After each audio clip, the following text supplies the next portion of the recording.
Welcome back everybody, I'm Evan, and in this video, I'm going to be painting up Mephiston.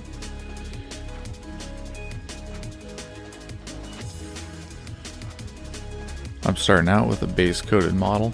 This is using Stylo Res Black. It's one of my favorite primers. Worked it all the way up to almost pure white.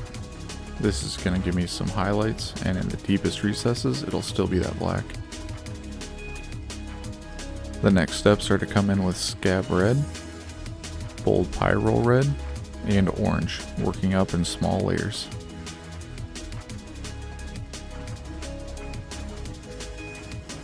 I later on changed this decision. I went all the way up to pure white, and then I came back in and glazed down to retain some of the red.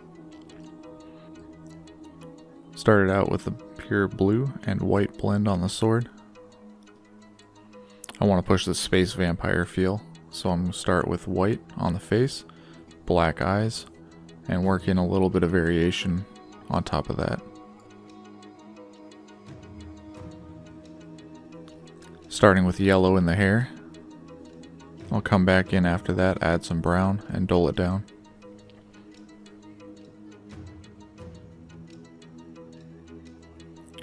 Using coal black, I'm going to base coat my cape. I didn't want to come in with the airbrush as I was afraid of getting speckling on top of the red armor. I'm using a glaze right here. This is really thinned down and I'm just putting it into the recesses. It's a dark red color to emphasize the shadow.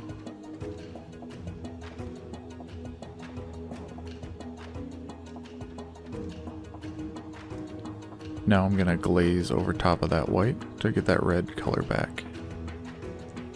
Next I'm grabbing my light umber and I'm going to come in and block in everything that's going to be either brown or white later on. I don't want to go white straight over red because it's going to take forever to build up that white color. When I got this Mephiston model, I was really happy with it. I love the sculpt. The only thing that I couldn't really stand was the positioning of the arms. I took an X-Acto and I changed the position of the right arm with the pistol, and then I changed the position of the left hand to make the sword a little bit more intimidating.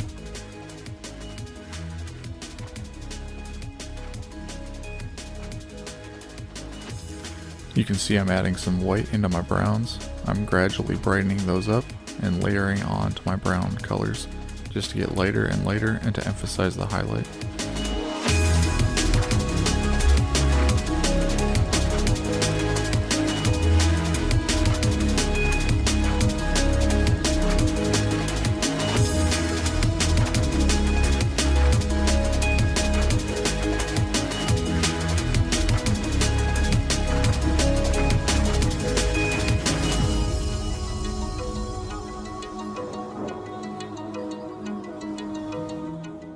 Coming through with another pass of black. This time I've got some green mixed into it. I want to tint this so that you can see the green, but I don't want the cape to look green.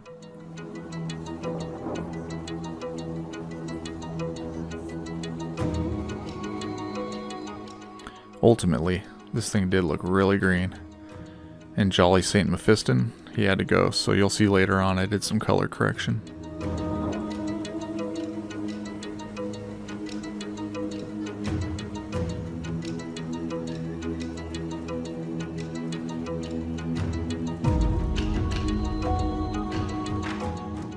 Now we're coming in, making sure we've got only a little bit of white left on our brush. I don't want to flood these areas, I just want to work up to a real bright highlight along the edges.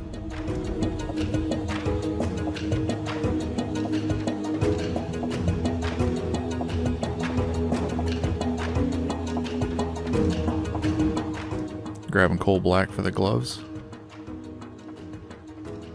Have a light source on the top and a recessed shadow on the bottom.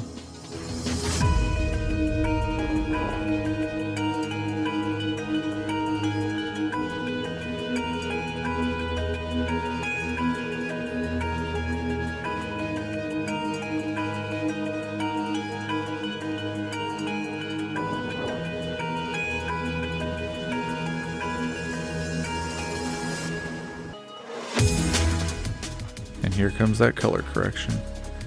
Looking back at it, it was just way too Christmas colored.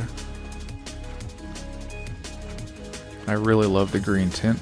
when it's on the very edges of the cloak where the light would be catching, but the way it was just overpowering that black and it looked more green. I got my bold pyro red back out, made a glaze out of it, thinned it down really nice, and came back in and just brought it across the surface of these robes.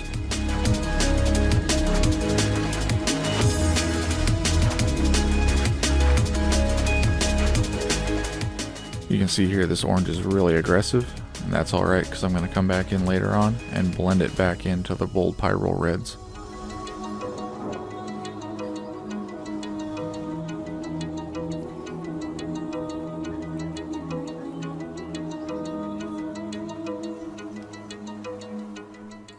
Time to work on the metallics. For this one, I'm going to be using bronze and silver. The bronze is the base color, and silvers are going to be my highlights. I'm going to blend those together and slowly work up in smaller and smaller areas, giving me a single silver highlight.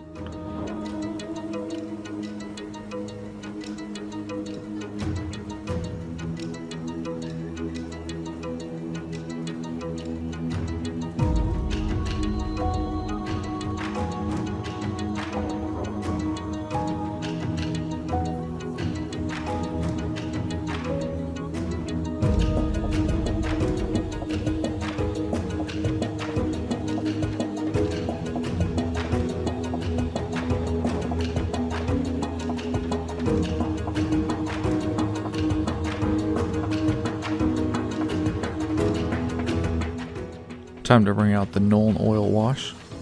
It's going to help preserve the integrity of those metals while giving a lot of definition to the panels.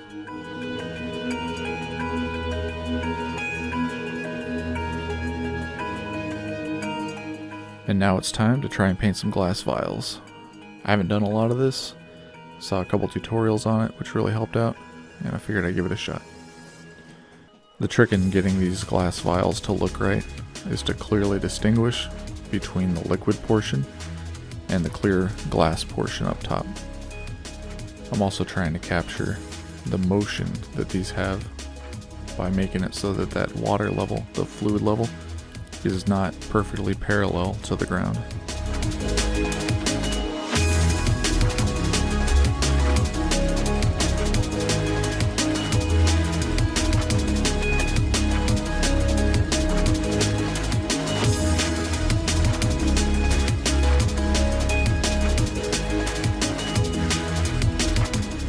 Time to work on this sword. I'm going to come in with some blues, whites, and a little bit of black.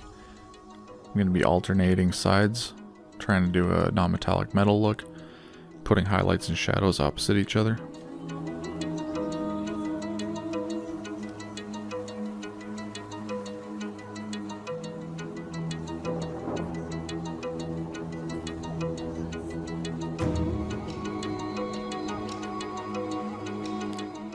Now that I got the blends worked out to the majority of where I want them, I'm going to come back in with my brush and I'm going to start doing some edge highlighting just to make this blade pop.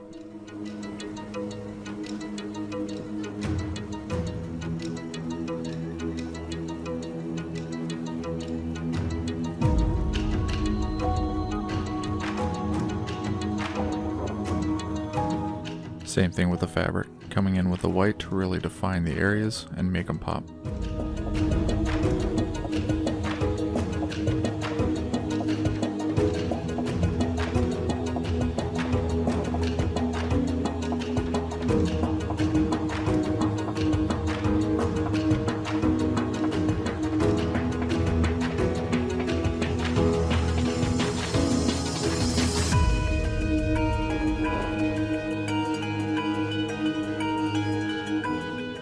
Next up, I want this plasma pistol to really be glowing. Come back in with the airbrush and spray an extremely thinned down blue over top.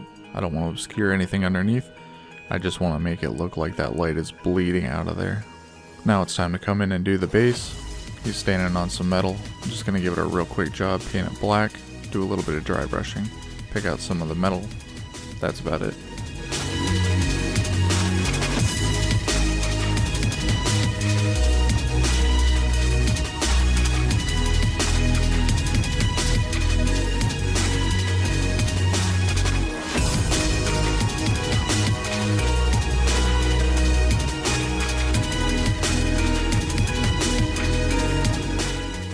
got my Vallejo earth texture.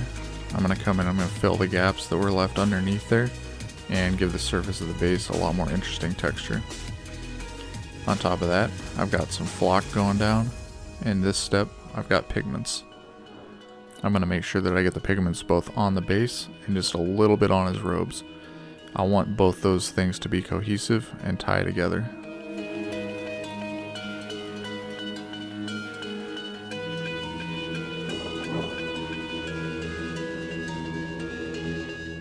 Time to put that clean black rim on him and call this one done.